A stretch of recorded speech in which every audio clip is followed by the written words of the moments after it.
محمدا عبده ورسوله يا أيها الذين آمنوا اتقوا الله حق تقاته ولا تموتن إلا وأنتم مسلمون أما بعد فإن أصدق الحديث كتاب الله وخير الهدى هدى محمد صلى الله عليه وسلم وشر الأمور محدثاتها وكل بدعة ضلالة وبعد إخواني في الدين أعزنا الله وإياكم. Alhamdulillah kita bertemu kembali dalam pengajian kita di Markas Madrasah Sunnah ini, di mana kita alhamdulillah semuanya dalam limpahan rahmat Allah Subhanahu wa taala dan kasih sayangnya kepada kita. Karena tentunya kita mengetahui pertemuan kita pada hari ini, dan semoga Allah mudahkan pertemuan-pertemuan berikutnya, tidaklah terjadi tanpa izin Allah Subhanahu wa ta'ala. Falhamdulillahi bini'matihi tatimmus shalihat. Segala puji bagi Allah yang dengan nikmatnya sempurna amal-amal kesolehan. Dan atas permintaan saudara-saudara kita dari Madrasah Sunnah, pengajian kita pada pagi hari ini menjelang siang adalah tentang materi fikih kontemporer atau perdagangan kontemporer.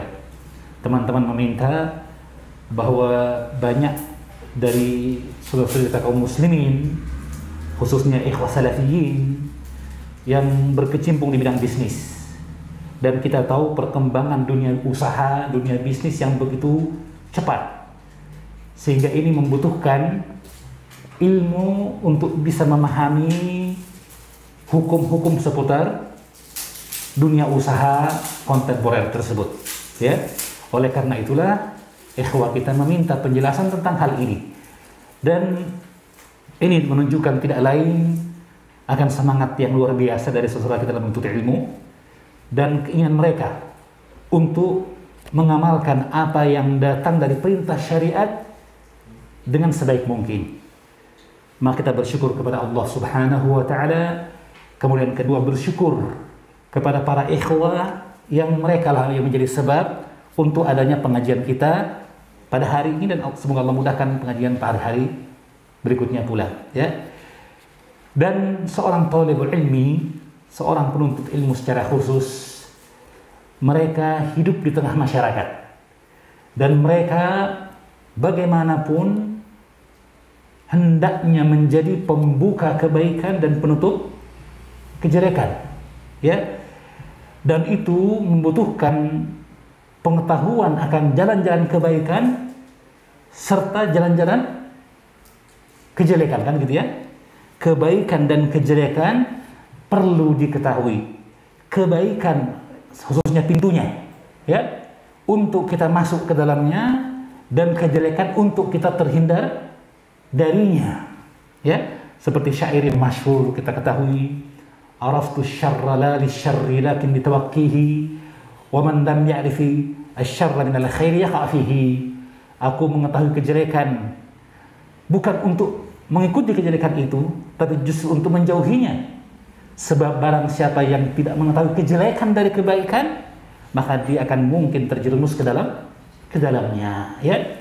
Maka karena itu sekali lagi, seorang yang pada pertemuan lalu kita bahas tentang sarana potensi jihad kita pada masa pandemi ini untuk senantiasa menjadi pembuka kebaikan dan penutup kejelekan, ya. Maka keadaan tadi menuntut kita untuk mengetahui hukum permasalahan yang berkembang di dalam masyarakat, secara khusus apalagi tentang jual beli, ya, tentang jual beli, ya. Maka ini perkara yang menjadi dasar adanya pengajian ini, dan dari beberapa fikih jual beli kontemporer yang kami miliki, dan kami juga download beberapa di internet, kitab yang paling ringkas dan berisi kaidah-kaidah pokok dalam jual beli dan dunia usaha kontemporer ini adalah kitab yang ada di hadapan kita sekarang. Usulun fi muamalat al-mali al-muasirah. Kaidah-kaidah dalam muamalah maliyah dalam perdagangan kontemporer, ya, karangan dari Al-Ustadz Dr. A.D. Al-Ustadz artinya beliau adalah Profesor Dr. Khalid bin Abdullah Al-Muslih hafizahullah ta'ala wa ra'ahu, Ustadz Fikih di Jamiatul Qasim wal Musyrif 'am ala far'i Ri'asah al-'Amma lil Buhuth al-'Ilmiyah wal Ifta' bil Qasim. Beliau adalah guru besar fikih, bidang fikih di Universitas Qasim, sekaligus sebagai Musyrif 'am, ketua dari cabang Ri'asah 'Amma lil Buhuth al-'Ilmiyah, Dewan Fatwa dan Pembahasan. Beliaulah ketua di daerah Qasim, ya. Beliau menantu dari Syekh Ibnu Utsaimin rahimahullahu taala. Kisah menikahnya dengan putri Syekh Ibnu Utsaimin masyhur, mungkin ada yang sudah tahu mungkin, ya. Ya. Jadi beliau hafizahullah taala sedikit tarifah, ya, bahwa beliau murid Syekh Ibnu Utsaimin. Hadir di majelis beliau, suatu ketika beliau menyampaikan keinginannya untuk menikahi putri dari Syekh Ibnu Utsaimin. Bayangkan, anaknya gurunya gitu, dia lamar gitu. Maka Syekh Ibnu Utsaimin mengatakan, tunggu dulu, ya, saya lihat dulu, saya tanyakan sama anaknya, ya. Maka berhari-hari tidak ada jawaban. Beliau khawatir ditolak ini, ya. Dan berani beliau, ya, minta, ya, anak dari gurunya gitu. Dan siapa yang tidak kenal Syekh Ibnu Utsaimin rahimahullah ta'ala dalam hal ilmu beliau, wara beliau dan sebagainya. Maka beliau khawatir ditolak, ya. Ternyata beberapa hari kemudian Syekh Ibnu Utsaimin menyambut permintaannya dan dia menerima apa yang diajukan dari pinangan, proposalnya diterima gitu, ya. Dan belakangan Syekh Khalid Al-Muslih mengetahui bahwa Syekh Ibnu Utsaimin rahimahullah ta'ala beberapa hari tidak memberi jawaban. Kenapa? Karena beliau mengecek si Khalid ini siapa, bagaimana dia di universitas, bagaimana akhlak dan adabnya di kalangan teman-temannya. Subhanallah. Setelah beliau mengetahui, beliau nikahkan. Ya, ya, ini luar biasa, ya, menunjukkan kepada kita bahwa seorang tua yang baik memilihkan bagi anaknya yang terbaik pula. Paham, ya? Dan itu didapat dari akhlak dan budi pekertinya. Sama seperti Syekh Muhammad Jamil Zainu, mungkin pernah diajarkan bukunya di sini mungkin, ya, atau ada yang pernah ikut majelis pengajian mengajarkan kitabnya. Syekh Muhammad Jamil Zainu, murid Syekh Al-Albani rahimahullah ta'ala, ya. Beliau menikahkan anaknya dengan melihat seorang pemuda yang paling di depan dalam salat jamaah dan senantiasa dalam pengajian beliau, dinikahkan dengan anaknya, ya. Subhanallah, ya. Nah, ini tentunya bentuk yang menunjukkan kepada kita bahwasanya Allah Subhanahu wa taala akan mengangkat seseorang dengan ketakwaannya. Inna akramakum indallahi atqakum, ya. Baik ikhwan fillah, sedikit tarifah, ya. Kita masuk kepada pembahasan usulul fi muamalat al-mali al-mu'asirah. Kita baca muqaddimah, darinya kita akan menjelaskan nanti perkara-perkara penting dalam pembahasan ini. Mengapa dipilih pembahasan ini dan pentingnya pembahasan fikih kontemporer melalui usul-usulnya. Seperti saya sebutkan tadi bahwa intinya sebenarnya teman-teman yang mengajukan materi ini ingin mengetahui, ya, hukum dari perdagangan kontemporer. Sekarang kita tahu, sekarang zaman globalisasi dan kemajuan teknologi informasi luar biasa, sehingga akad dan jual beli sekarang ini, transaksi dan sebagainya itu bahkan melalui aktivitas daring dalam jaringan online semua, ya. Kemudian kalaulah bukan akadnya, beberapa bagian dari bagian jual beli itu sendiri berkaitan erat dengan kemajuan teknologi informasi tersebut. Nah, tentunya butuh hukum untuk masalah itu, ya. Apalagi kemudian kita mengetahui dorongan Islam untuk bekerja dan berusaha, ya.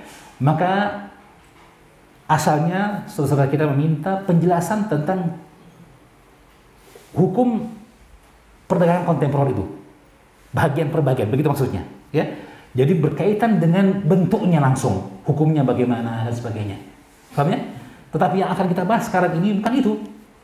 Lebih penting dari itu. Itu apa? Usul wa qawaid. Usul-usul, kaidah-kaidah pokok dalam masalah muamalah. Ya, apa kelebihannya? Kelebihannya adalah bahwa dengan mengetahui usul tersebut, kita mampu mengetahui atau paling tidak bisa memahami gambaran hukum dari aktivitas jual beli yang ada sekarang ini, bahkan yang akan datang. Sekali lagi, jual beli terus berkembang, kan gitu ya. Berapa banyak jual beli sekarang ini yang tidak ada di zaman dahulu, ya, dan akan datang nanti bentuk jual beli yang belum ada di zaman sekarang ini, ya. Bagaimana kita mengetahui hukumnya adalah melalui usul-usulnya, kaidah-kaidah yang mengumpulkan permasalahan tersebut dalam satu kaidah yang dengannya kita bisa memahami gambaran dari permasalahan jual beli tersebut dan menetapkan hukum baginya. Jelas ya? Ibaratnya dengan mengetahui usul kita memegang kunci dari bentuk bisnis kontemporer itu. Ya, apapun yang muncul nantinya kita bisa memahami, mengetahui dan mencocokkannya dengan kaidah tersebut. Nah, itu kelebihannya. Ya, tentu saja ketika menyebutkan kaidah usul, kita mesti memberikan contoh atau penerapan kaidah itu pada bisnis kontemporer, kan gitu ya. Nah, di sanalah kita akan melihat bagaimana pentingnya kaidah itu. Jelas? Sehingga sekali lagi kita tidak terbatasi oleh jumlah bentuk bisnis yang terus berkembang tadi. Kenapa? Karena kita memegang usulnya. Ya, ibarat ular dipegang apanya? Ekornya, ya kan? Dipatuk dong. Bukan, dipegang apanya? Sayapnya. Hah? Tidak ada sayapnya. Dipegang kepalanya, kan gitu ya? Ya. Kalau kita pegang ular sayapnya, dikira naga. Dipatuk. Dipegang ekornya, apalagi? Yang menggigit kepalanya, kok bukan ekornya? Maka peganglah kepalanya, kita akan menguasai ular tersebut. Seperti itulah, ya. Ini contoh saja, akan datang nanti contoh yang lebih utama dalam Al-Quran, surah Al-Baqarah 189. Nah, baik ikhwani fi din azanallahu wa iyyakum. Ini usul dalam perkara ini. Mari kita lihat muqaddimah dari kitab Syekh Dr. Khalid bin Muslih, ya, Khalid bin Abdullah Al-Muslih, hafizahullah ta'ala wa ra'ahu. Beliau mengucapkan dalam muqaddimah beliau, Alhamdulillahirabbil alamin wa usalli wa usallimu ala nabiyyina Muhammadin wa ala alihi wa ashabihi ajma'in. Amma ba'du. Beliau membuka dengan hamdalah, ya, pujian kepada Allah Subhanahu wa taala. Bukan dengan basmalah di sini, tapi dengan hamdalah, ya.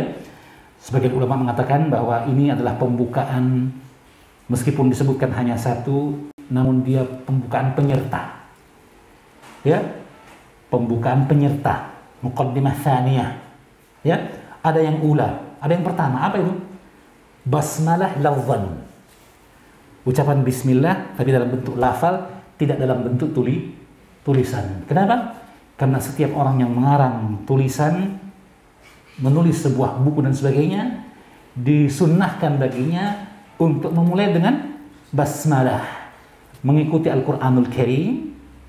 Ya, setiap surah dalam Al-Quran dibuka dengan basmalah kecuali surat Taubah Al-Bara'ah, karena dikatakan dia bersambung dengan surah sebelumnya itu Al-Anfal. Mengikuti petunjuk baginda Nabi SAW dalam risalah yang beliau kirim kepada para raja, ya, kepada para penguasa zamannya, dalam perjanjian dengan orang-orang musyrik sekalipun, beliau membukanya dengan basmalah dan beramal dengan amalnya para ulama terdahulu, ya. Maka ini pembukaan yang kedua. Alhamdulillahirabbil alamin. Salawat dan salam semoga tercurah kepada baginda Nabi Muhammad sallallahu alaihi wasallam, kepada keluarganya dan para sahabatnya seluruhnya. Amma ba'd, kemudian setelah itu, fa innal istighala bil ilmi min a'zamil qurubati wa ajalli ta'ati wa bihi yudrakul mar'u khairai ad-dunya wal akhirah. Wa man yuridillahu bihi khairan yufaqihu fid din. Kama jaa 'an nabiy sallallahu alaihi wasallam fi as-sahihain min hadits Muawiyah radhiyallahu ta'ala anhu. Kemudian beliau mengingatkan bahwa sesungguhnya menyibukkan diri atau sibuk dengan ilmu merupakan ya bentuk pendekatan diri kepada Allah yang paling agung, bentuk ketaatan yang paling tinggi. Ilmu pembuka semua kebaikan. Imam Al-Bukhari menyebutkan dalam Kitabul Ilmi, babu al-ilmu qabla al-qawli wal-a'mal. Ilmu sebelum berkata dan berbuat. Ya. Wa qawluhu ta'ala, disebutkan dalilnya firman Allah dalam surah Muhammad ayat 19, fa'lam annahu la ilaha illallah. Ya. Ketahuilah bahwa tidak ada yang berhak disembah kecuali Allah. Dan semua kita yang hadir mengetahui kedudukan kalimat la ilaha illallah, kalimatul ikhlas, kalimat yang pertama yang diucapkan seseorang ya, yang dengannya ia bersaksi kepada Allah Subhanahu wa ta'ala. Alastu bi rabbikum qalu bala syahidna. Ya, kalimat yang didengarkan pertama kali oleh seorang bayi ya, dalam hadis tentang adzan bagi bayi yang lahir, dihasankan oleh Syekh Al-Albani hadisnya, dan kemudian beliau juga lemahkan dalam sebagian kitab beliau. Para ulama ada yang mensahihkan dan menghasankan ya, namun asalnya bahwa amal itu adalah amal yang mubah ya. Bagi yang menghasankan hadisnya menjadi sunnah hukumnya mengadzankan di telinga bayi, dan di antara hikmahnya adalah memperdengarkan kepada anak tersebut pertama kali kalimat tauhid. Kalimat tauhid ya, ucapan yang terakhir yang diucapkan seorang hamba yang dengannya ia akan mendapatkan surga Jannatul Na'im. Man kana akhiru kalamihi la ilaha illallah dakhala jannah. Kalimat yang diperintahkan kepada baginda Nabi, awwalu wajibin ala kulli mukallafin. Kalimat yang pertama kali diwajibkan bagi setiap orang yang mukallaf, yang berislam akil balik. Ya, dengan sabda dari hadis Abu Hurairah muttafaqun alaihi, umirtu an uqatila an-nas hatta yashhadu an la ilaha illallah. Ya. Nah, maka kalimat tauhid ini yang disebutkan dalam Al-Qur'an surah Muhammad tadi, fa'lam. Ya. Ketahuilah. Menunjukkan pentingnya pengetahuan itu. Karena diperintahkan untuk perkara yang paling agung. Kalimat apa? La ilaha illallah. Jelas ya? Nah, dan wabihi yudraku almar'u khairai dunya wal akhirah. Dengan ilmu seorang hamba mengetahui kebaikan dunia dan kebaikan akhirat. Ya, dalam ungkapan yang masyhur, kadang bahkan disandarkan kepada Nabi, padahal bukan hadis, ya kan? Man arada ad-dunya fa'alaihi bil ilm. Wa man arada al-akhirata fa'alaihi bil ilm. Siapa yang ingin dunia, wajib baginya untuk memiliki ilmu. Siapa yang mau akhirat, wajib baginya untuk memiliki ilmu. Paham ya? Disandarkan kepada Nabi dan bukan hadis. Paham ya? Ya. Tetapi demikianlah keadaannya, maknanya, hakikatnya seperti itu.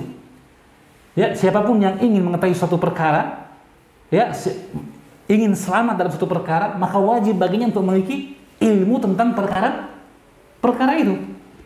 Ya kan? Ya. Perkara dunia sekalipun, seorang dokter yang baik tidak akan bisa mengobati pasien, memberikan bagi pasiennya treatment, penanganan yang baik tanpa adanya pengetahuan yang cukup dari ilmu kedokteran. Demikian pula montir dan sebagainya, ya, tidak akan bisa menangani motor yang rusak tanpa memiliki pengetahuan tentang mekanik, kan gitu ya. Ya, itu di dunia, apalagi akhirat. Yang keutamaannya, yang kebahagiaannya, kesejahteraannya yang diharapkan wajib menjadi pokok yang paling utama. Seperti firman Allah, wabtaghi fima atakallah daral akhirah wa la tansa nasibaka minad dunya. Ya, Allah perintahkan kita untuk menjadikan target kita adalah kebahagiaan akhirat. Itu target, bukan dunia. Kalau ada yang menjadikan dunianya target, keliru dia. Target kita itu akhirat.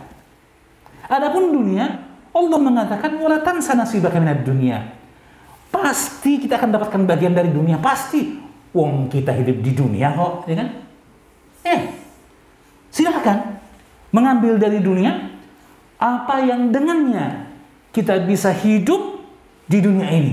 Tapi target kita adalah kebahagiaan akhirat, itu yang benar. Ya. Adapun yang menjadikan targetnya dunia, salah target dia. Ya, dan kalau salah target bahaya. Ya, akan terjadi musibah, bencana, dan bencana apa yang lebih dahsyat daripada bencana akhirat. Ya, nasallallahu salamah.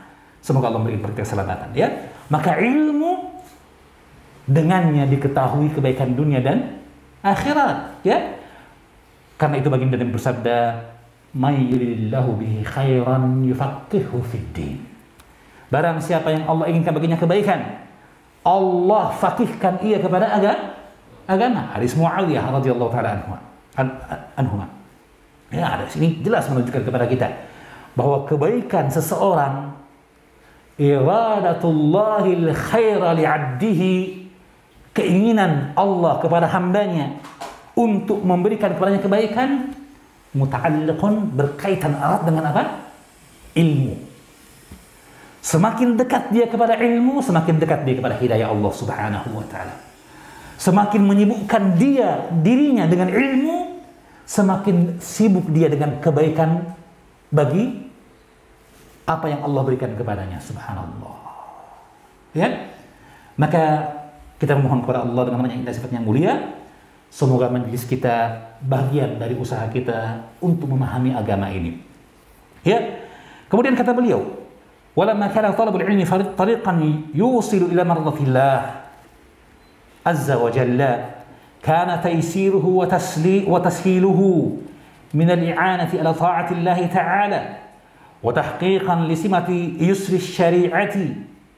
ولهذا اجتهد العلماء رحمهم الله قديما وحديثا في تيسير العلم على طلابه وتقريبه لمريده بكل وسيلة ممكنة، شرحا وبيانا واختصارا، نثرا ونظما، وتقعيدا وتأصيلا. Rasulullah bersabda dalam hadis riwayat Ibnu Majah, dihasankan oleh Syekh Al-Albani rahimahullah taala, talabul ilmi fariidatun ala kulli muslimin.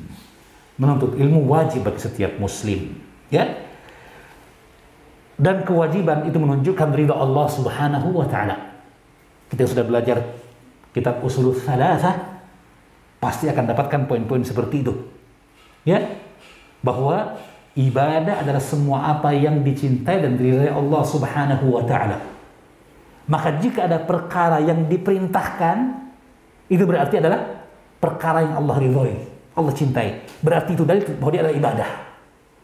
Paham ya? Maksud bukanlah wadadilut tawakkuli, dalilnya tawakal, bahwa dia adalah ibadah. Disebutkan ayat perintah untuk bertawakal. Semua disebutkan. Kan gitu ya? Raja dan sebagainya. Itu dalam kitab Ushulul Tsalatsah, ya.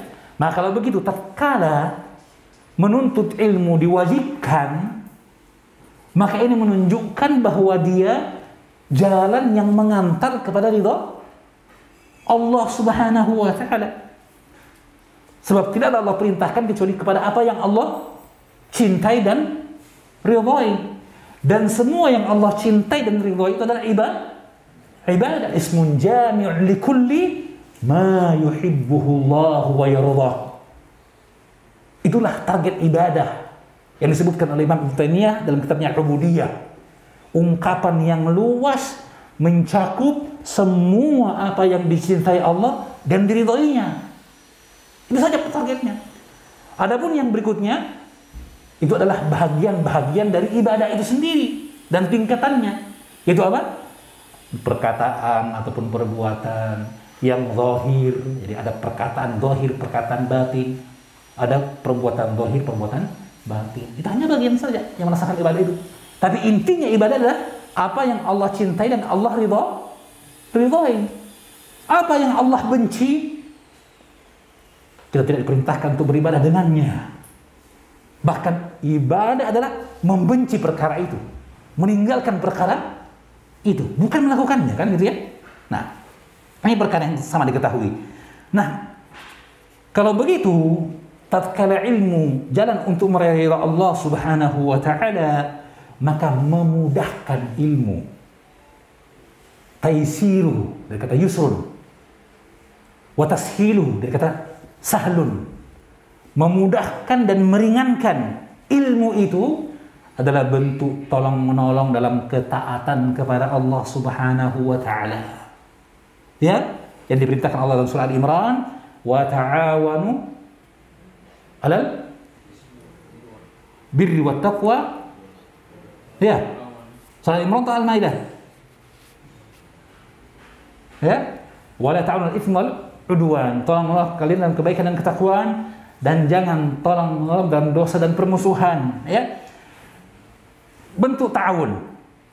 Itu yang pertama. Dan kedua, mewujudkan sifat dari kemudahan syariat.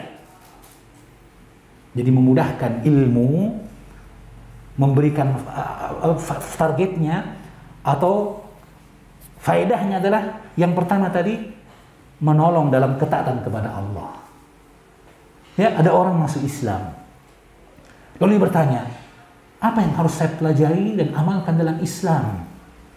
Kalau antum sebutkan semua perkara yang diwajibkan dalam Islam, apa yang terjadi? Oh, mohon maaf, minggu depan saya kembali lagi. Banyak dudi, batal lagi, berat sekali, banyak sekali yang harus. Tidak, sampaikanlah kepada dia perkara-perkara pokok terlebih dahulu. Datang kepada baginda Nabi, orang Badui, ya, datang orang yang baru masuk Islam. Apa-apa yang diwajibkan, itu yang ditanyakan. Maka Nabi sampaikan apa yang penting bagi mereka dulu. Kan gitu ya? Al-bada'atu bil ahammi fal aham. Mendahulukan yang paling penting dulu. Ini salah satu bentuk i'anah. Membantu orang untuk kuat dalam Islam. Paham ya? Ya. Kalau antum sebutkan semua perkara hukum, dia tunda keislamannya. Jelas ya? Ya. Kedua, mewujudkan apa yang merupakan ciri pokok dari syariat Islam yang membedakannya dengan seluruh syariat yang sebelumnya. Apa itu? Yusrul Islami wa samahatuh. Kemudahan dalam Islam. Ya? Ini ciri pokok. Baginda Nabi bersabda, bu'ithu bil hanifiyati samhah. Bu'ithu bil hanifiyati samhah. Aku, kata baginda Nabi sallallahu alaihi wasallam, diutus dengan agama yang hanif, agama yang lurus kepada tauhid, berpaling dari kesyirikan. As-samhah, yang mudah, sanatnya sahlah, mudah. Allah berfirman, "Wa ma ja'ala 'alaikum fid dini min haraj." Tidaklah Allah berikan dalam agama ini kesempitan. Kata baginda Nabi, "Yassiru wa la tu'assiru." Mudahkan dan jangan ini ciri Islam. Jelas ya? Dan ini sangat berkaitan erat dengan masalah jual beli, nanti akan kita bahas insyaallah taala, ya.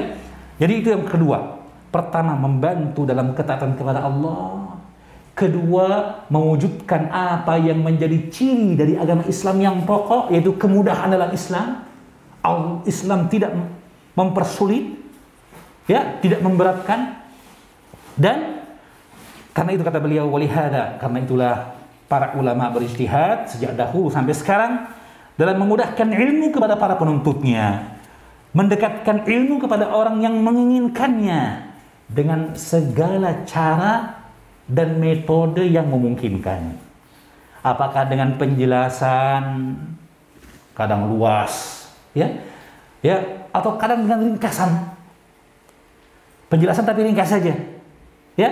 Kadang dengan nasran artinya seperti ini, paparan, uraian, atau nazman, ada dalam bentuk syair. Kenapa bentuk syair? Karena syair lebih mudah dihafalkan, didendangkan, dendang. Ya, ada orang hafal, ya, lagu-lagu rock. Sampai sekarang pun masih susah hilang. Ya, terdengar radio bunyi, langsung pula kayak hadir liriknya di sini. Padahal sudah tobat. Kenapa? Karena begitu mudahnya lagu itu masuk ke dalam hafalan seseorang. Paham ya? Ya. Di antara metode mempelajari bahasa kadang kita dapatkan kan? Ya, kalau orang sekarang itu pakai apa? Nasyid kan gitu ya. nasyid-nasyid. Kita dulu belajar bahasa Inggris dulu sih. Belajar bahasa Inggris juga lewat lagu-lagu alasan tadi ya. Lewat lagu-lagu katanya. Ya. Kalau yang benar adalah seperti orang belajar bahasa Arab melalui syair-syair jahiliyah. Bahkan syair jahiliyah di zaman sebelum Islam. Kenapa? Karena bahasanya masih pure, masih murni. Belum ada serapan-serapan, kan gitu ya. Belum ada kalimat serapan. Maka dipakailah syair jahiliyah. Meskipun kadang kalimat-kalimatnya ya tidak tepat. Paham ya? Ada kesyirikan atau ada penyimpangan dan sebagainya. Tapi yang diinginkan adalah ya syahid lughawiyah. Menjadi dasar untuk hujah dalam bahasa Arab. Sampai-sampai ya imam kita wa imamul muslimin rahimahullahu ta'ala wa a'immati al-muslimina jami'an Syekh Abu Abdullah Muhammad bin Idris Asy-Syafi'i belajar ya di Badui ya Hudaili, mempelajari syair-syair mereka untuk menguatkan dzauqul lughah, rasa bahasa, pengetahuan bahasanya dia ingin kuatkan. Bagaimana caranya? Hidup bersama orang-orang Badui, mempelajari bahasa mereka dan syair-syair mereka. Subhanallah. Jelas ya? Ya. Jadi karena itu sebagian dari ilmu disusun dalam bentuk apa tadi? Syair. Bukan karena enak didendangkan, bukan cuma itu, tapi karena mudah dihafalkan. Ya, mudah dihafalkan di luar kepala. Ya, seperti sekarang ya. Ulama sudah buat syair, kita belum hafal-hafal juga karena di luar kepala. Ya, baik. Nah, ini pengantar sebenarnya. Saya ingin mengingatkan suatu perkara. Apa itu? Kata beliau, "Wa min a'dhami ma yuqiful insana ala haqa'iqil ilmi wa yassiru lahu idrakahu ishtighaluhu bidawabitil ulumi wa qawa'idiha." Dan ketahuilah, kata beliau, ini tadi pengantar saja sebenarnya. Yang boleh ingatkan adalah bahwa dari perkara yang paling besar yang seorang ya mendapatkan dengannya hakikat ilmu, dia mampu mengetahui ilmu itu, gambarannya apa saja, hakikatnya bagaimana, dan memudahkan baginya untuk menguasai hakikat itu adalah apa? Menyibukkan diri mempelajari dhawabit al-ilmi, dhawabit, kunci-kunci ilmu ya, wa qawaidiha, dan kaidah-kaidahnya. Nah, ini sebenarnya kita ingin diajak untuk mempelajari usul, kaidah-kaidah pokok dalam memahami transaksi jual beli kontemporer secara khusus. Jelas ya? Ya. Cara promosinya gini nih, ya, mendorong kita untuk mempelajari ini. Kenapa? Ini bentuk untuk memudahkan kita dalam mempelajari ilmu dan memudahkan kita dalam memahami hakikat apa yang kita pelajari. Tasawwur masail. Ya?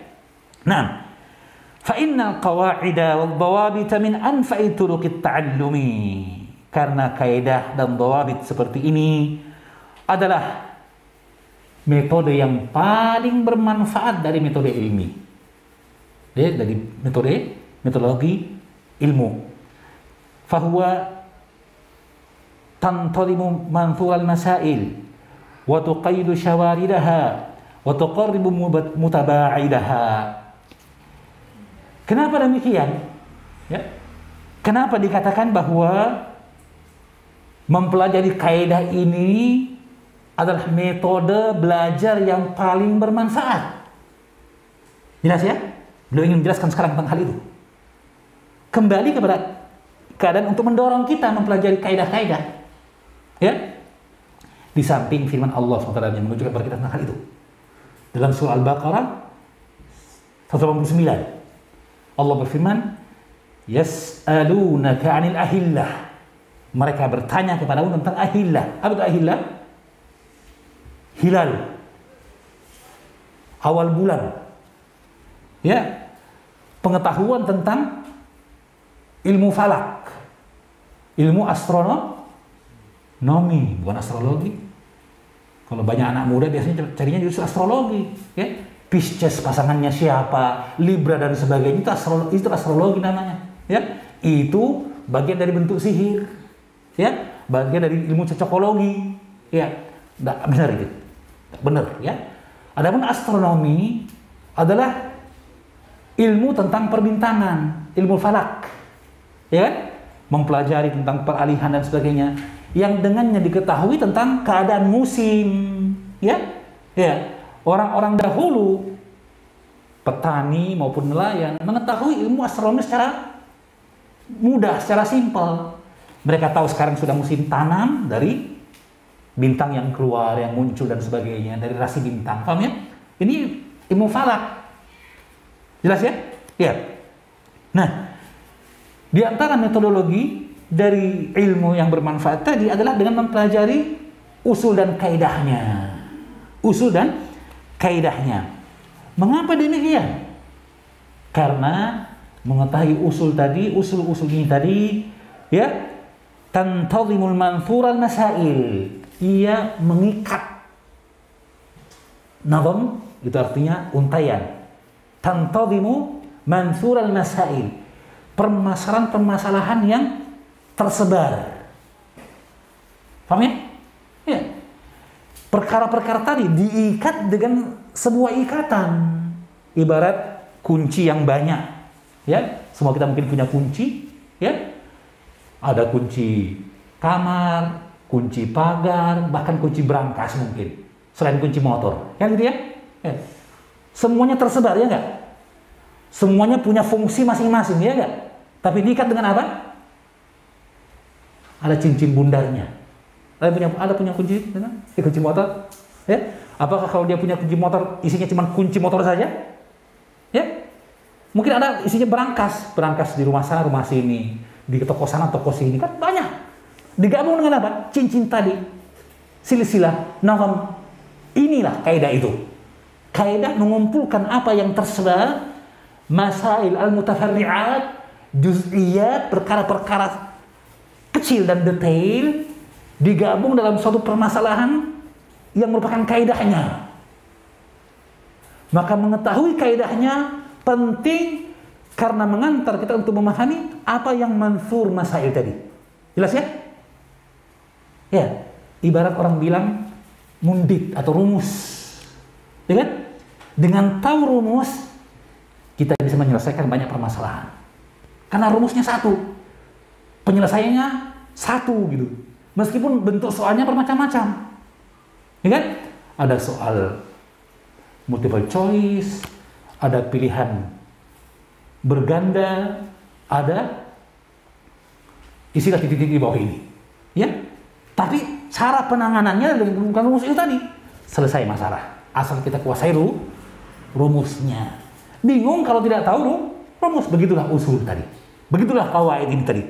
Dia mengumpulkan manthur al-masail, masail-masail yang tersebar, yang beragam, bahkan dalam berbagai perkara cabang fikih diselesaikan dengan usul tersebut, ya. Wa tuqayyid syawaridaha, mengikat apa yang tersebar tadi, ya. Syawarid. Wa tuqarribu mutaba'idaha, mendekatkan apa yang jauh. Itulah usul, ya. Ini faedah yang pertama.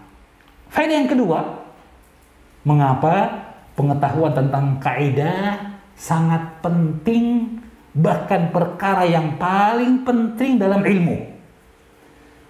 Apapun ilmu yang kita geluti, bidang apapun dari bidang yang ingin kita kuasai usulnya, itu ibaratnya. Kuasai usulnya. Kenapa? Karena dengan mengetahui usulnya, kita mengetahui masalah-masalah yang berada di bawahnya, yang berkaitan dengannya. Jelas ya? Ya. Dan ini sangat penting, apalagi dalam perkara muamalat. Kita tahu ilmu agama, syariat terbagi dua kan?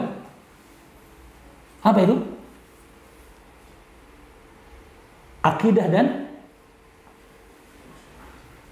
fikih. Secara umum seperti itu. Akidah dan fikih. Ya, itu agama. Ya, kemudian fikih secara umum terbagi dua. Apa itu?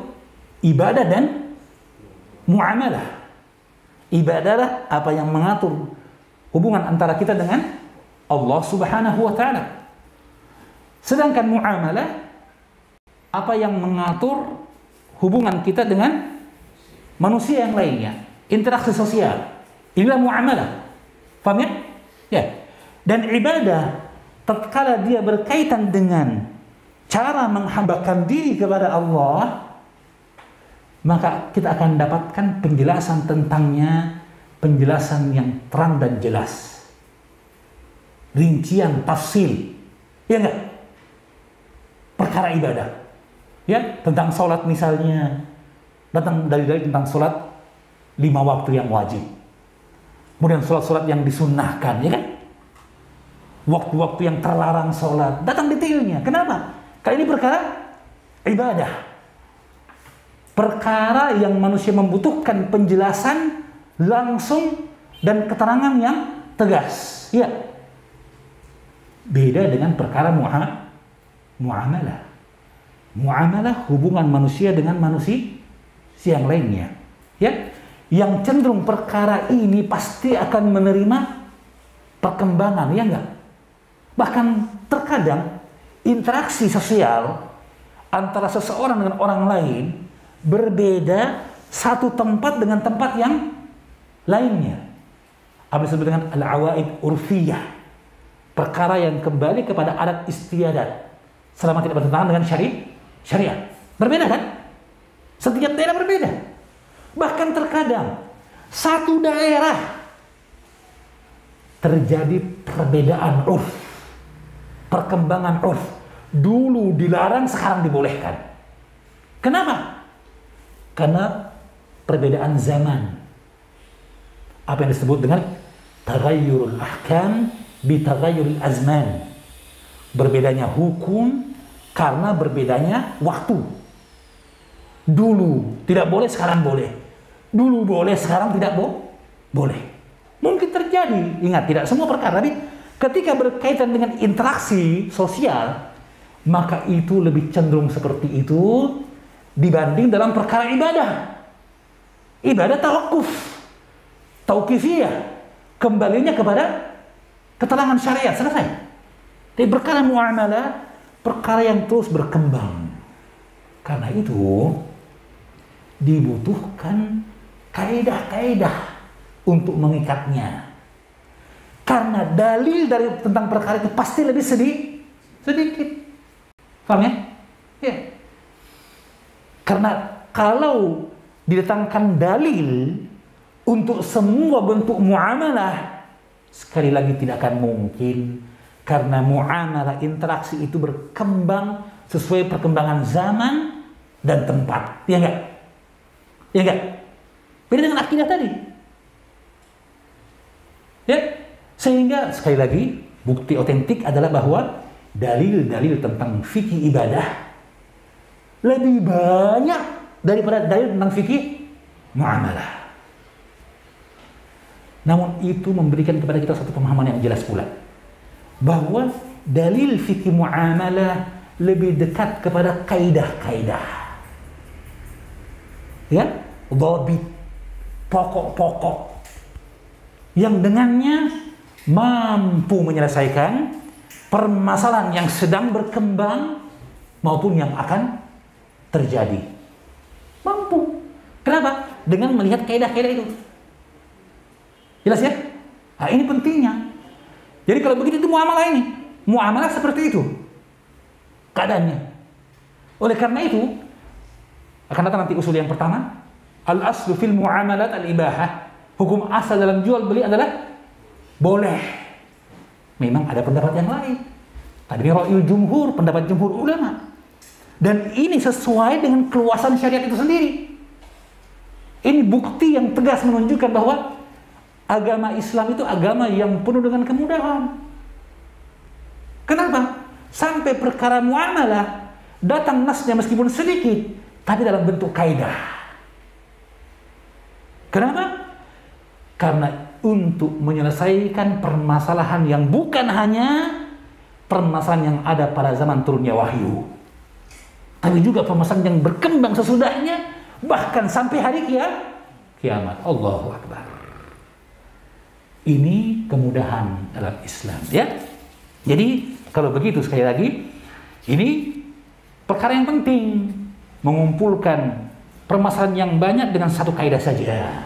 Maka mengetahui kaidahnya merupakan ilmu yang bermanfaat. Dan tadi dalilnya firman Allah dalam surah Al-Baqarah 189, ya. Ya. Kemudian dalam ayat tadi, yas'aluka anil hilal, mereka bertanya kepadamu tentang hilal, terbitnya bulan. Qul hiya mawaqitu lin-nasi wal hajj.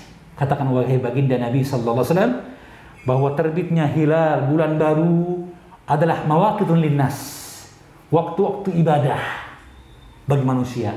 Dengannya diketahui, ya, haid dan nifas, kapan berhentinya dan sebagainya, waktu puasa bagaimana dan sebagainya, ya. Wal hajj, dan juga haji, waktu pelaksanaan ibadah haji diketahui dari pengetahuan akan tanggal, ya. Kemudian Allah mengingatkan, walaysal birru bi an ta'tul buyuta min zuhuriha, bukanlah kebaikan untuk kalian mendatangi rumah dari belakangnya. Ini orang-orang jahiliyah dahulu. Kalau mereka berangkat haji, pulangnya tidak boleh dari pintu rumah, dari belakang, supaya tidak terjadi bahaya dari belakang. Ya, amumbaki dari belakang. Silubah, ya. Maka datang syariat menegaskan akan terlarangnya hal itu. Itu bukan kebaikan. Laisal birru bi an ta'tul buyuta min abwab min dhuhuriha. Walakinnal birra man ittaqa. Kebaikan yang sesungguhnya orang bertakwa kepada Allah Subhanahu wa taala, bukan dengan keyakinan khurafat, takhayul dan sebagainya tadi. Kata Allah, waqtul buyuta min abwabiha. Ini syahidnya. Datangilah rumah-rumah itu dari pintunya. Wattaqullaha la'allakum tuflihun, dan bertakwalah kalian kepada Allah agar kalian beruntung. Syahidnya pada kalimat waqtul buyuta min abwabiha. Syekh Abdurrahman bin Nasir As-Sa'di rahimahullah taala menyebutkan dalam kitab muqaddimah beliau, dalam pengantar beliau dalam terhadap kitab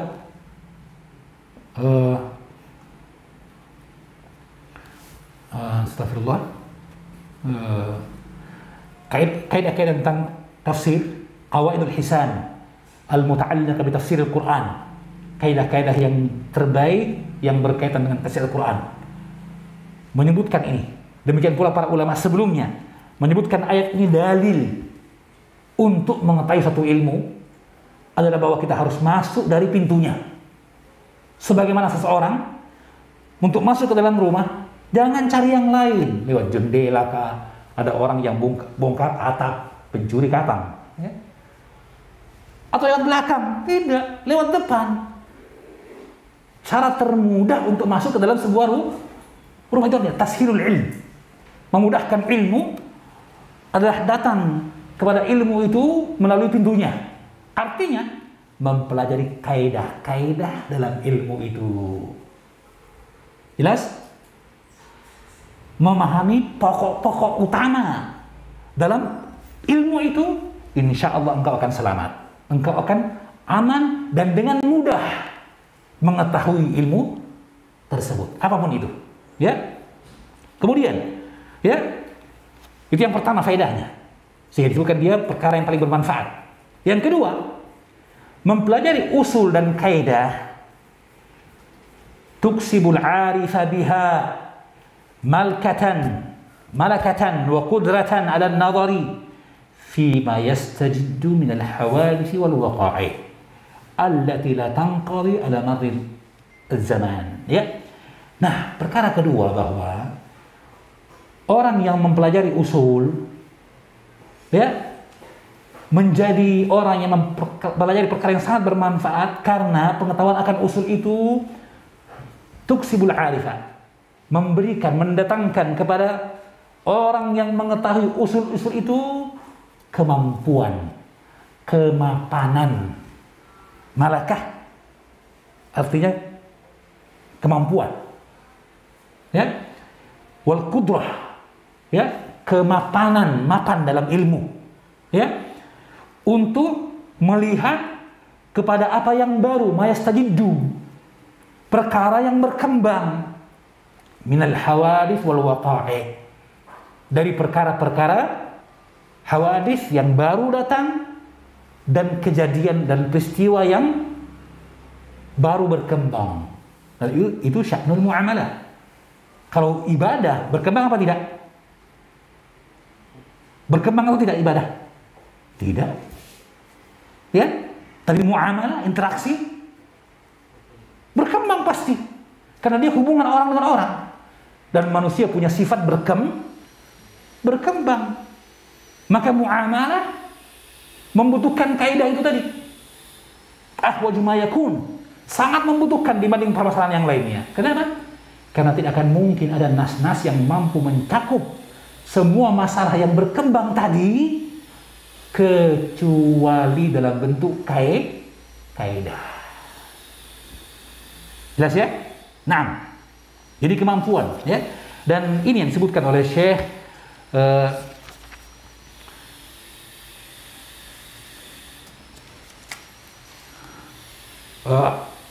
As-Subaidi ya, dalam muhadarah beliau tentang pentingnya para penuntut ilmu mempelajari fikih muamalah atau usul muamalah al-mu'asirah.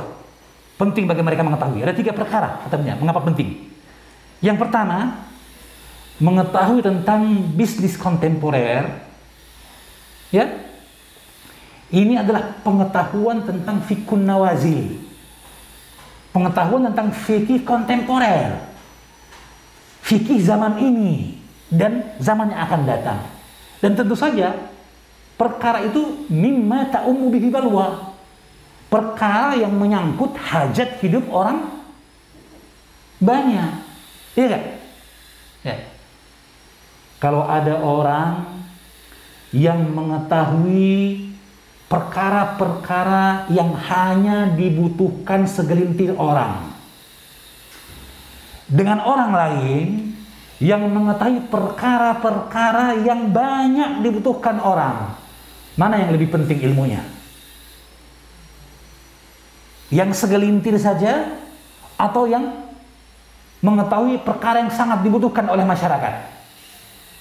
Yang kedua tentunya. Ya, mohon maaf, kita contohkan mungkin lebih tentang dokter. Ya, dokter sekarang. Ilmu kedokteran. Ilmu yang paling utama dari ilmu dunia, kata Imam Syafi'i rahimahullah. Ya, maka ilmu kedokteran dalam spesialisasinya kan beragam kan. Setelah meraih gelar dokter umum, sebelumnya S.Cat sarjana kedokteran, nanti koas dan sebagainya, dapat sarjana medis, dokter, gelar dokter, ya, sebagai profesi dan sebagainya. Nanti setelah itu dia dokter umum, ingin berspesialisasi kan. Belajar lebih lengkap. Nah, spesialis kan macam-macam juga. Dan untuk mengambil satu spesialisasi, dia perlu membayar uang kuliah dan sebagainya. Harganya pun beda-beda. Harganya tergantung karena apa?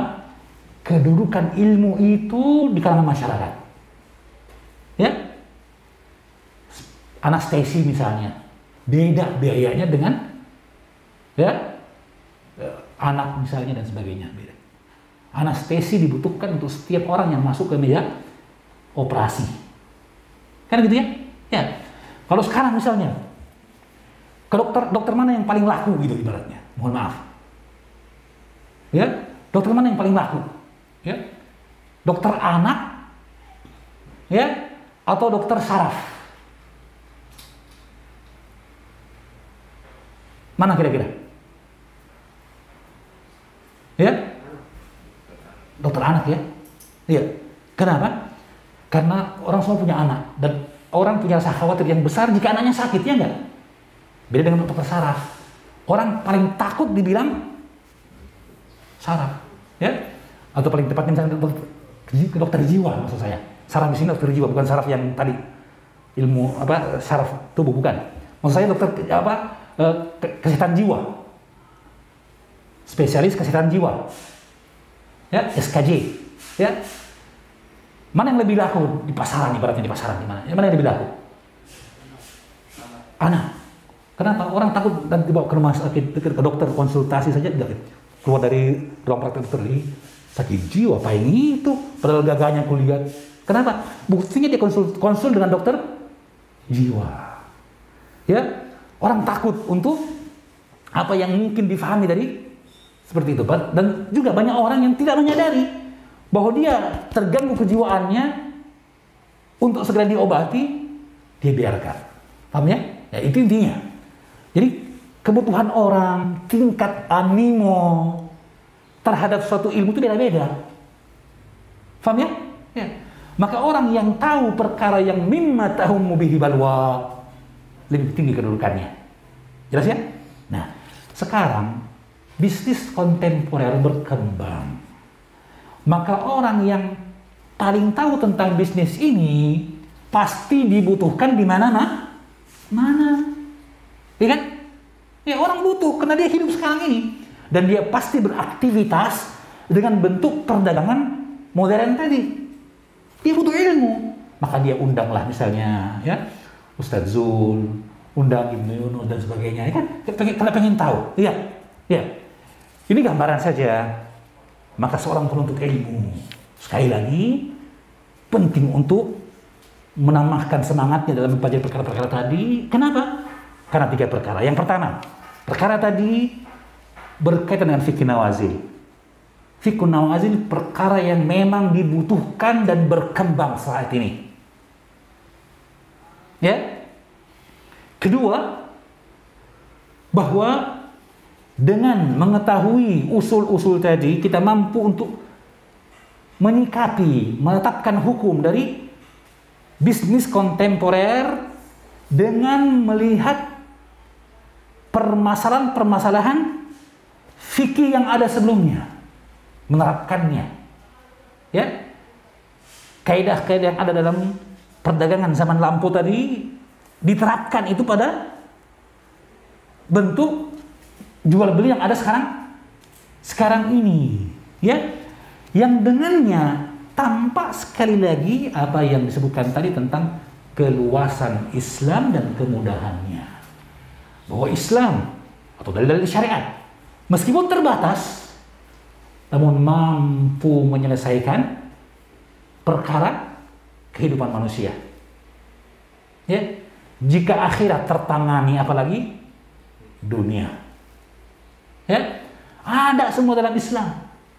Cuma yang perlu kita pelajari metodologi pendalilannya, itu yang penting. Ya, kemarin pertemuan dulu saya pernah contohkan ya tentang masalah membuat roti ya. Orang non-muslim datang mengatakan, katanya Islam mencakup semua kebaikan dunia dan akhirat. Tapi di mana ada perkara masalah dunia dalam Islam? Nah, masalah roti, tidak ada itu. Maka sang alim memanggil seorang tukang roti, meminta untuk menjelaskan perkara tersebut. Setelah itu, dia pun mengatakan, ini dalam Al-Quran perintahnya. Fas'alu ahla dzikri in kuntum la ta'lamun. Tanyakan kepada orang berilmu jika kamu tidak tahu. Saya pribadi tidak tahu cara buat roti. Tapi saya tahu ada orang yang tahu buat roti. Saya hadirkan. Saya tanya kepada caranya. Itulah perintah syariat. Usulnya yang datang. Dan itu asalnya pendalilan dengan Abdullah bin Mas'ud. Hadis riwayat Bukhari. Ya, ketika Abdullah bin Mas'ud ya didatangi oleh seorang wanita dan bertanya sama mengapa engkau melaknat orang yang menyambung rambutnya? Perempuan yang menyambung rambut. Kalau sekarang istilahnya pakai sanggul. Kenapa kamu melaknat orang yang tidak dilaknat oleh Allah dan Rasulnya? Kata Abdullah bin Mas'ud, mengapa aku tidak melaknat orang yang telah dilaknat oleh Allah dan Rasulnya? Besok dalilnya, la'ana Allah al-washim al-mustawshimat al-wasila wal-mustawsilah. Ya, kemudian dikatakan wa huwa fi kitabillah, dan perkara ini melaknat mereka ada dalam kitab Allah. Hah? Kaget sang wanita.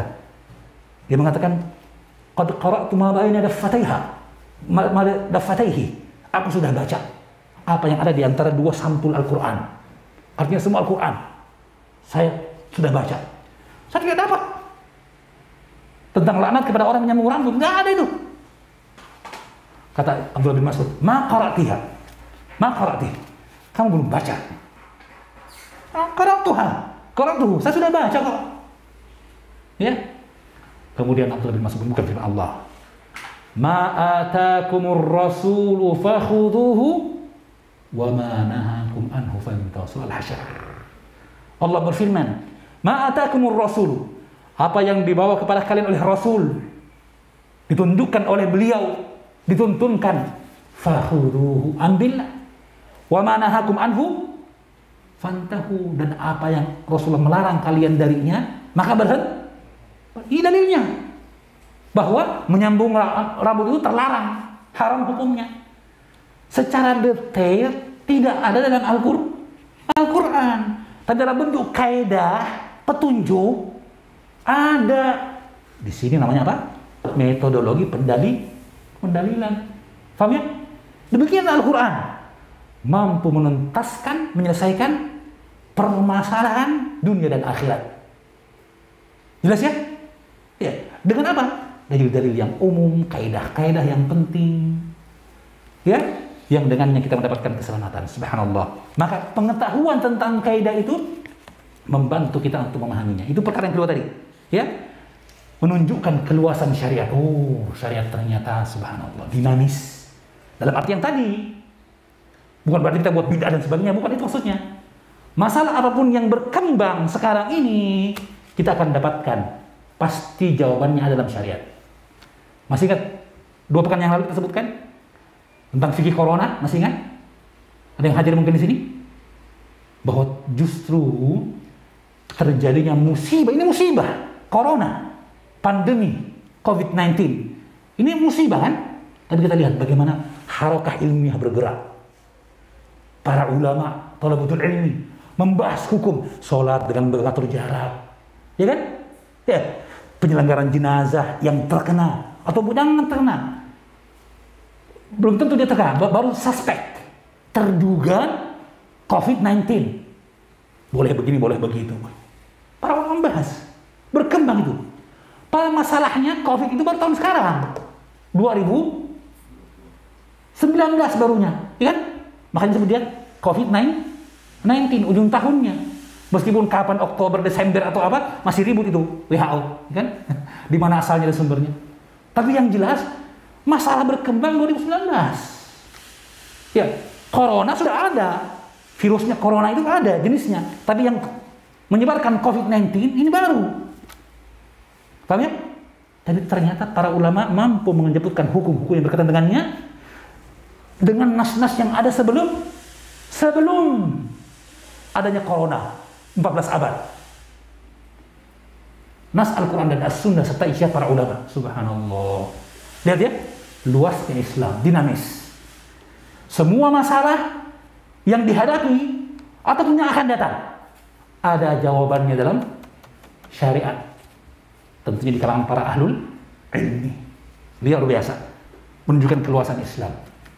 Dan berapa banyak orang-orang yang kemudian masuk Islam karena mengetahui hal itu. Jelas ya? Nah, ini yang perlu kita pahami, ikhwan fillah, aznallahu wa iyakum. Ya, masih berkembang berita tentang konspirasi seputar corona. Ya. Ya. Sebagian yang mengusung itu mengatakan justru ini karena kita sangat kuat tawakulnya kepada Allah, ya kan? Itu salah. Justru itu pemahaman orang-orang kafir. Ya. Yang pertama, mereka tidak mengambil asbab yang benar, ya. Dan mereka tidak punya lobby dalam bertindak. Maka negara yang paling kacau dan penentangannya besar terhadap protokol kesehatan di mana itu coba? Amerika kan? Amerika. Karena mereka merasa menganggap ini negara bebas. Kenapa dipaksa-paksa? Ya, mereka tidak kenal lobby, tidak pernah patuh. Padahal kita menganggap bahwa orang Amerika itu rata-rata kemampuan intelektual mereka lebih bagus, katanya sih, daripada kita, katanya sih. Makanya mereka disebut negara maju, katanya begitu kan? Tapi ternyata pemikirannya dangkal. Paham ya? Karena mereka terbiasa dengan hawa nafsu, mendahulukan. Ini padahal mereka menganggap dirinya paling intelektual gitu. Penolakan terjadi kan? Ya. Adapun umat Islam, mereka membahas masalah bagaimana ibadah dalam keadaan corona, ya kan? Ada kitab menulis tentang masalah pelaksanaan kurban di masa corona. Iya, subhanallah. Justru ada jawabannya dalam Islam. Lihat, berapa banyak orang yang masuk Islam dengan melihat perkara itu. Di antaranya katanya Maurice Bucaille, ya kan? Ya, beberapa orang tokoh ilmuwan dari Amerika, Inggris dan Eropa masuk Islam karena melihat keluasan dan kemudahan dalam syariat Islam. Lalu kita tidak menghargai kemudahan itu, tidak peduli, cuek bebek dengan perkara itu.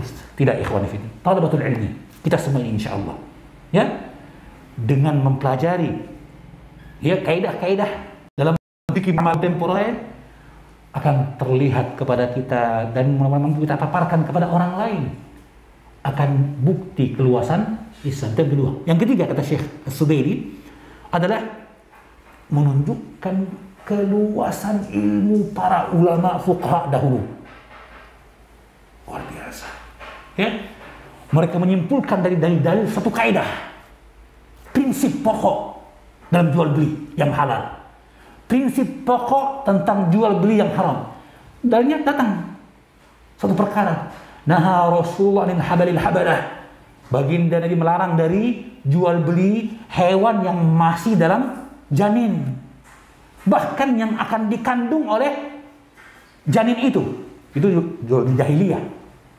Saya punya kambing lagi bunting misalnya, saya tawarkan sama orang-orang, bukan kambing yang bunting itu, bukan yang saya jual, bukan pula janinnya, tapi apa yang nanti akan dilahirkan oleh yang masih dalam kandungan. Habalul habalah dilarang oleh baginda Nabi. Jual beli yang berkembang di zaman jahiliyah, paham ya? Nasnya begitu. Tapi lihat para ulama mengatakan, dalam hal ini terlarang jual beli itu karena ada gharar. Ada apa? Untung-untungan, judi. Paham ya? Uang yang janin ini saja belum tentu lahir, ya kan? Induknya belum tentu selamat sampai melahirkan. Kok udah dijual, anak yang akan dilahirkan oleh janinnya loh. Blow on namanya kan gitu ya. Ulama lihat, oh gharar ini bahaya, nggak boleh. Berarti dilarangnya itu karena ghararnya. Lihat, para ulama menyimpulkan satu perkara yang itu mampu menyelesaikan masalah bisnis jual beli kontemporer yang berkembang sekarang, belum ada pada zaman mereka. Bahkan di masanya akan datang hebat luar biasa. Paham ya? Tidak seperti dituduhkan kaku kepada nas, katanya para ulama. Oh, perlu kita reaktualisasi hukum Islam, perlu ditinjau ulang karena ulama tidak menjelaskan sesuai konteks, katanya. Ulama hanya letter-lek saja. Maka adalah orang-orang dari kaum liberal sekarang ini mengatakan membumikan Islam dengan versi baru mereka, ingin menyelesaikan masalah tapi justru membawa ribuan masalah. Paham ya? Ulama dulu tidak menyelesaikan ribuan masalah dengan satu kaidah. Itu mantap, itu orang yang cerdas, ya kan?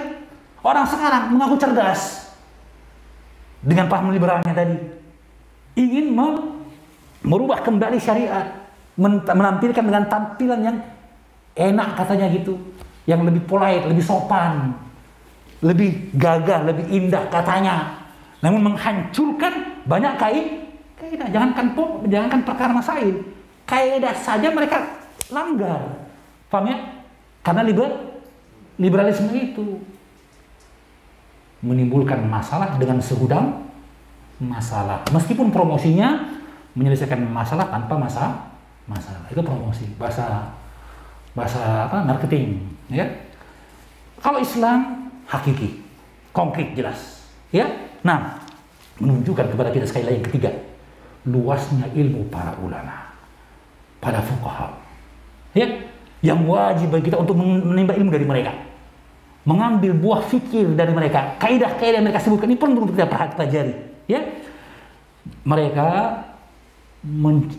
menyelesaikan masalah-masalah dan menyebutkan kaidah dan dobitnya, pegangannya, pokoknya, usulnya, rumusnya yang muhkam, yang kokoh dan kuat, ya, yang mampu menyelesaikan masalah-masalah yang sangat banyak yang berkembang bahkan sebelum adanya masalah itu. Allahu Akbar, ya. Itulah faedahnya kita belajar ini Demikian pula insya Allah kita belajar lagi. Sebutkan usul dan kaidah, kemudian pemahaman terhadap usul dan kaidah tadi, kemudian penerapannya dalam praktek bisnis modern. Ya. Nah, mungkin terjadi perbedaan pendapat dengan para ulama. Paham ya? Terjadi ya? Ya, terjadi teman-teman. Ya. Terjadi karena apa? Terjadinya hanya karena dalam penetapan tahqiqul manatnya saja. Penetapan ini kira-kira kaidah yang masuk cocok ini atau itu. Kenapa? Karena memang metode jual beli sekarang ini berkembang pesat dibanding dahulu, karena metode bisnis yang terjadi sekarang ini kadang memuat pokok-pokok bisnis yang ada pada beberapa permasalahan di zaman yang lampau. Zaman syariat dulu turun, ya, satu masalah ya diselesaikan dalam jual beli. Tadi gharar itu. Gharar, ya. Dilaranglah jual beli janin atau apa yang akan dilahirkan oleh janin kemudian. Atau Rasul melarang untuk membeli ikan dalam air. Paham ya? Yang di laut dan sebagainya. Atau burung yang terbang dilarang kan? Kenapa? Karena ada gorornya, ada untung-untungan di dalamnya. Iya kalau didapat. Ya, kalau nggak dapat bagaimana? Ya sudah membeli sesuatu apa yang tidak mungkin untuk dihadirkan atau sulit untuk dihadirkan. Tidak boleh. Taslimul mabi ghairu mumkinah. Penyerahan barang sulit, untung-untungan. Lalu begitu apa yang terjual belikan? Jelas ya? Maka syariat melarang. Satu perkara ini selesai. Tapi bentuk jual bisnis beli sekarang ini kita dapatkan terkumpul karena beberapa perkara. Seperti misalnya sekarang multi level marketing. Multi level marketing terjadi masalah padanya bukan hanya satu sisi. Bukan hanya gharar. Gharar itu ada pada sifat orang yang terakhir menjadi anggota dari downline yang paling bawah, downline-nya. Paham ya? Adapun upline menang terus dia. Kenapa? Dapatkan keuntungan dari orang yang di bawahnya, yang dia rekrut. Dan orang yang direkrut oleh orang yang direkrutnya. Downline-nya, kan gitu ya? Nah sekarang yang downline-nya, kalau tidak mampu merekrut orang lain lagi, bagaimana hukumnya dia? Korban. Ia memikul orang yang dia atasnya. Maka ada gharar di situ. Tapi itu hanya satu ciri, satu bentuk yang ada pada bisnis multi level marketing, sehingga para ulama memfatwakan haramnya. Ada yang lainnya lagi, riba. Ada yang lainnya lagi. Jadi bentuk jual beli sekarang ini terkadang bentuk jual beli yang musytarikah, ya, terjadi padanya bentuk kadang sampai 2-3 transaksi atau jenis transaksional yang dia berdiri sendiri pada jual beli yang lampau. Ya, seperti misalnya al-ijaratu muntahabit tamlik, sopir taksi. Ya, dulu dia bisa mengambil taksi, ya, selama 2 tahun dia bayar uang sewanya. Nanti setelah selesai uang sewanya, taksi menjadi miliknya. Namanya al-ijar muntahabit tamlik, sewa menyewa yang ujungnya nanti berakhir dengan pemilikan. Jual beli sebenarnya dia. Untuk mengetahui hukumnya membutuhkan pengetahuan seputar ijarah, hukum ijarah, sewa menyewa, dan hukum jual beli. Paham ya? Jual beli, ijarahnya jual beli juga. Tapi jual beli dalam bentuk bahwa ijarah itu apa yang dibeli manfaatnya. Rumah, kan dia? Saya sewa rumah, saya beli rumahnya. Kan tidak. Saya beli manfaat dari rumah itu, sewa selama setahun, kan gitu ya.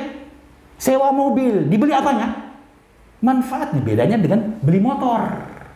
Ya, yang masing-masing kaidah jual beli tadi atau masing-masing dari bentuk jual beli tadi, bentuk akad tadi punya ketentuan tersendiri sehingga lebih majemuk, kata orang bilang, lebih majemuk.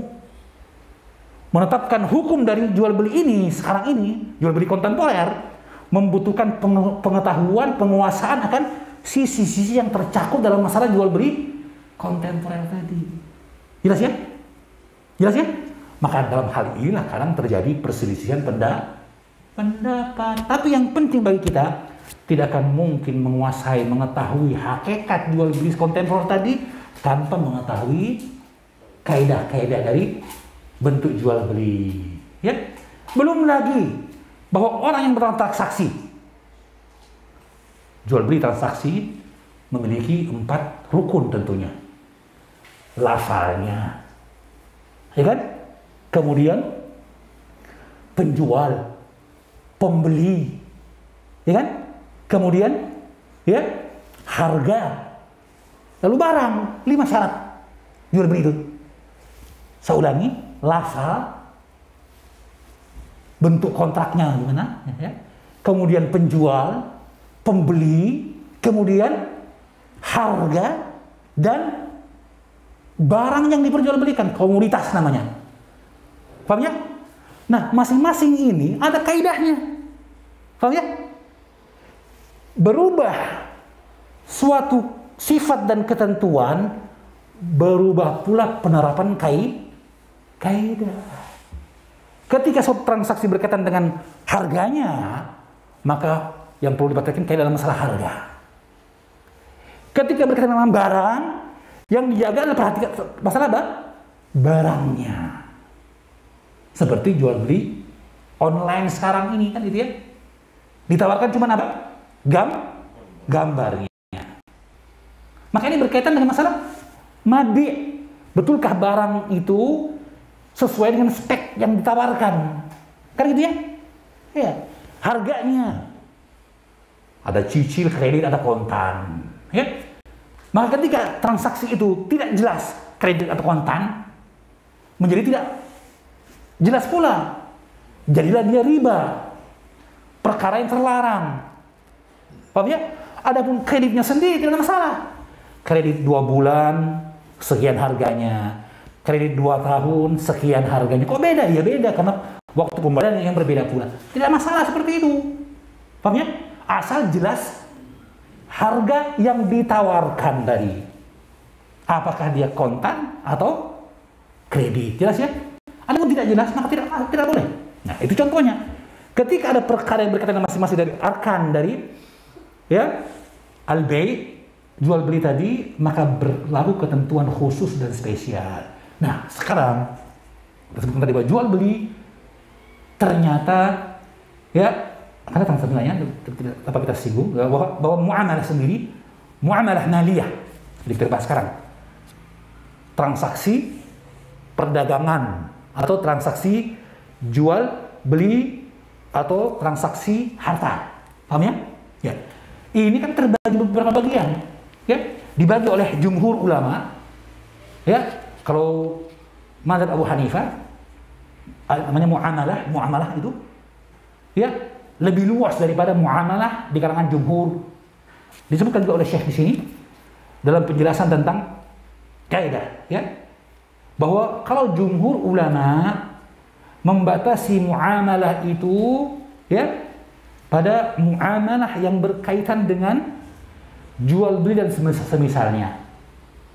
Adapun Hanafiyah mengatakan muamalah itu tadi ada astagfirullah, saya lupa tangan. Astagfirullahaladzim. Adapun muamalah itu dalam Hanafiyah mencakup juga pernikahan, munakahat, masuk muamalah mereka.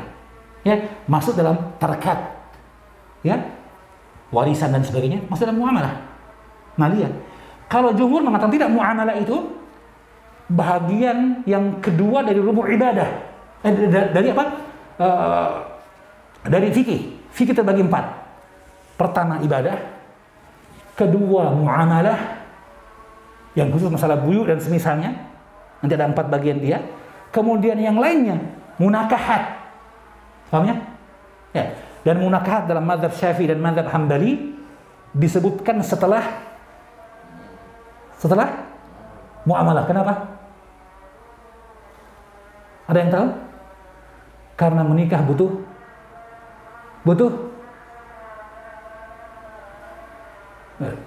kita tidak singgung keberanian, itu masalah lain ya. Butuh modal, uang panai, mahar lah, ya mahar, butuh modal kan? Ya. Maka dalam mazhab Syafi'i, mazhab Imam Ahmad disebutkan lebih dahulu apa? Muamalah baru munakahat. Bukan berarti harus jadi pengusaha dulu baru nikah, ya. Tapi kalau sudah jadi pengusaha, mudah jodohnya, ya enggak? Ya. Insya Allah kita semua sini pengusaha, ya, pengusaha muda, ya. Ada yang sudah pengusaha benar, ada yang masih berusaha, masih diusahakan, insya Allah taala. Ya, baik. Saya kira demikian. Qadarullah wa syafa'al. Kita janjikan waktu untuk soal jawab. Sudah jam 11.50. Astagfirullah, saya tadi diingatkan oleh moderator, tapi karena asik saya tidak lihat. Mohon maaf ya. Jadi kalau begitu ikhwan fillah, ya, kita cukup sampai sini dulu. Mohon maaf ya. Tadi hanya pendorong bagi kita untuk mempelajari fikih muamalah. Ya. Selanjutnya insya Allah kita akan lanjutkan pada kesempatan akan datang. Ya, mudah-mudahan apa yang kita sampaikan pada pagi hari ini bisa, siang hari ini bisa difahami, bisa sedikit memberikan pada kita pemahaman dan semangat untuk mempelajari fikih al-muamalah ini, khususnya pada usul-usul, kaidah-kaidah penting di dalamnya. Ya. Selanjutnya ada pertanyaan dari jamaah. Ya. Pertanyaan pertama, apa hukum MLM, multi level marketing? Hukum multi level marketing haram. Ya. Demikian fatwa dari Lajnah Daimah.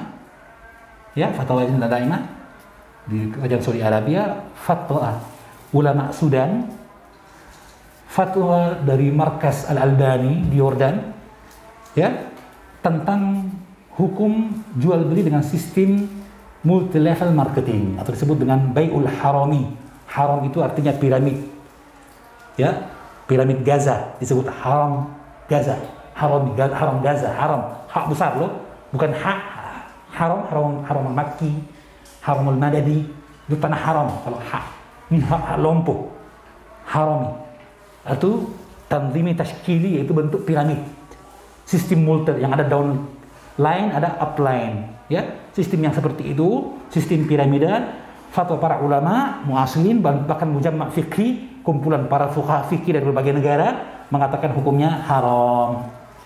Tafsirnya, rincinya atau secara garis besar, dalamnya terdapat bentuk maisir, judi, terdapat padanya riba dan khatar. Ya, itu wallahu a'lam bishawab. Untuk penerapan kaidahnya kita lihat dalam usul-usulnya insyaallah taala.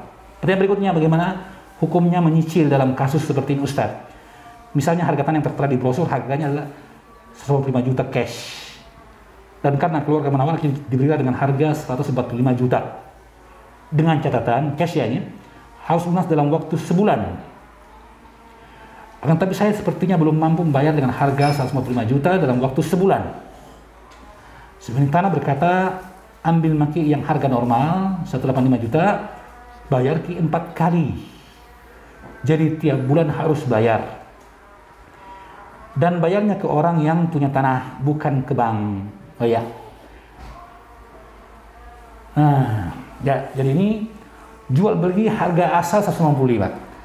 Dengan penawaran dan sebagainya turun jadi 195. Maka sekarang berarti telah disepakati harga 145. Ternyata tidak mampu melunasi.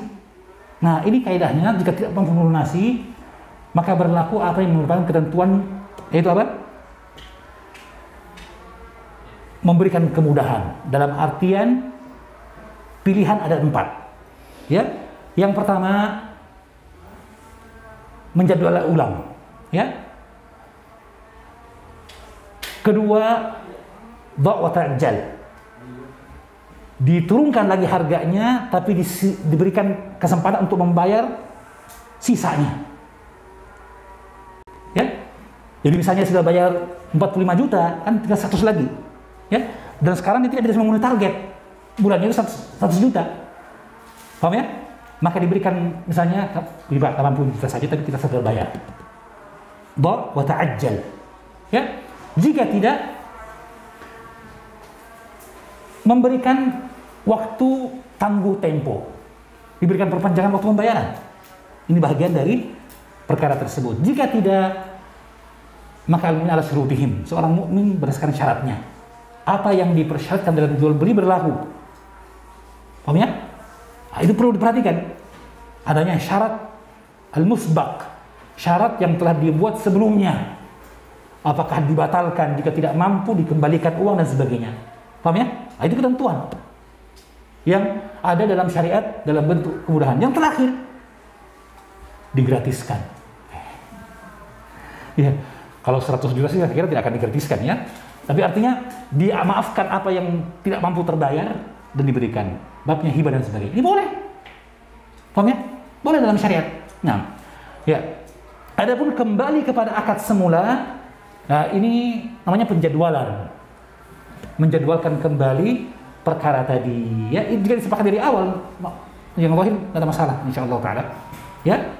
Ya, tapi kemudian kalau ini bukan penjadwalan, tapi sepertinya ada bentuk tagyiru as-saman bitaghyir az-zaman.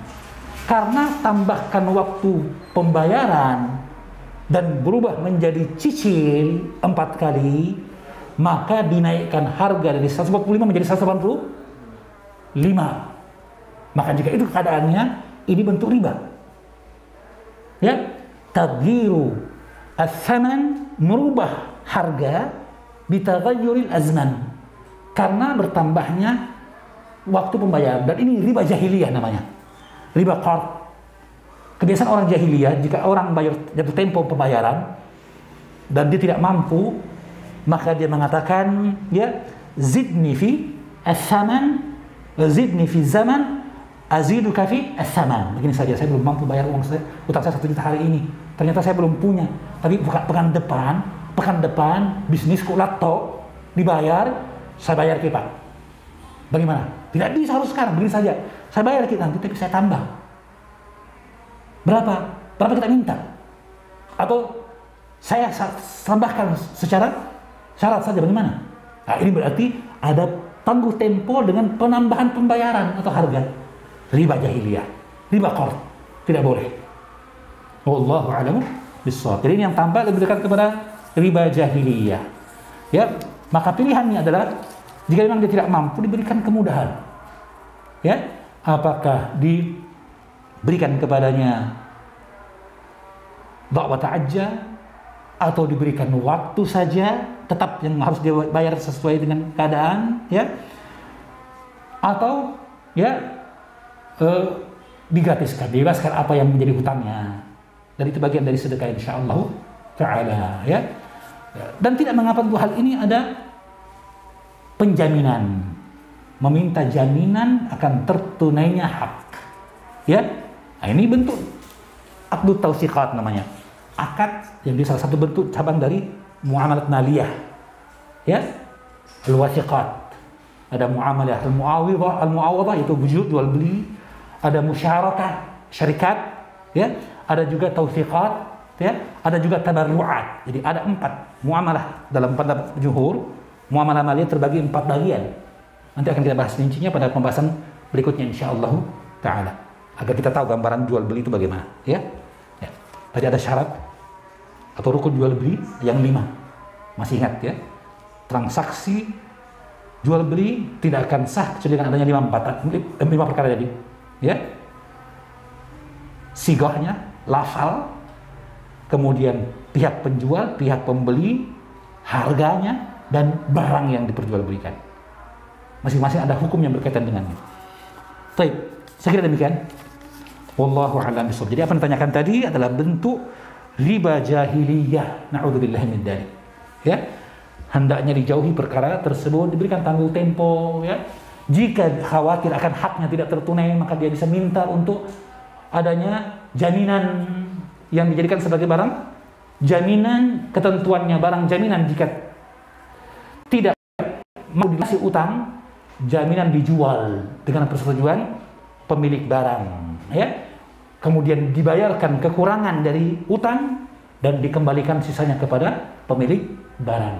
Wallahu a'lam bishawab. Nah. Ya, saya kira cukup mungkin sampai di sini. Ya, waktunya terbatas, saya mohon maaf. Mungkin kedepannya kita perlu tetap diingatkan waktu soal jawab supaya lebih banyak. Dan jika ada pertanyaan yang berkaitan dengan hukum permasalahan secara rinci, ya, saya tidak akan jawab detail, ya. Karena itu berkaitan dengan contoh untuk kaidah-kaidah yang disebutkan nantinya. Kalau detailkan dari sekarang, maka kita khawatir tercampur pembahasan itu. Kita ingin hafal, ingin ketahui kaidahnya poin per poin. Jelas ya?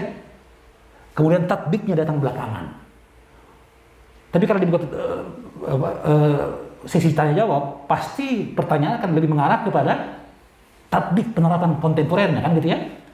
Nah, padahal ini sebenarnya penerapan bagian ketiga. Pertama, memahami kaidah, ya. Pertama kaidahnya, kedua pemahaman terhadap kaidah itu, dan juga dalil dari kaidah, dan yang keempat, yang terakhir, penerapan dari kaidah. Saya khawatir pertanyaan nanti kalau dibuka terlalu banyak juga, lebih kepada yang keempat. Pada target kita adalah usulnya tadi, ya jelas ya. Cuma memang namanya usul tidak akan sempurna tanpa contoh dan penerapan. Saya kira demikian ikhwan fillah. Mohon maaf apa yang benar dari Allah Subhanahu wa taala, yang salah dari kami dan dari syaitan, Allah dan lepas diri. Subhanakallah wa bihamdik, asyhadu an la ilaha illa anta astaghfiruka wa atubu ilaik. Wa sallallahu ala nabiyyina Muhammadin wa ala alihi wa sahbihi wa sallam. Wa akhiru da'wana alhamdulillahi rabbil alamin.